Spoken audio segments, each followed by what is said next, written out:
Did you know that Lake Okeechobee supports 10% of wading bird species such as herons and egrets that nest annually in South Florida? Wading birds are an indicator of overall wetland ecosystem health because they're sensitive to changes in environmental conditions that influence prey availability, such as water depth. My research focuses on prey availability in natural and human-altered wetlands surrounding Florida's largest freshwater lake during the wading bird breeding season.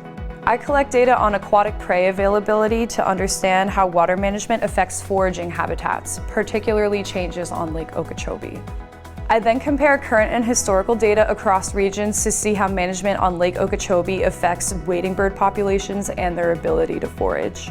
Understanding how hydrology and wetland management affects wading birds is crucial, and my research at Florida Atlantic University can help inform future decisions in the restoration of these vital ecosystems and help support wading bird populations, not just in South Florida, but worldwide. By bridging the gap between water management and bird conservation, we can create healthy wetlands for both wildlife and people.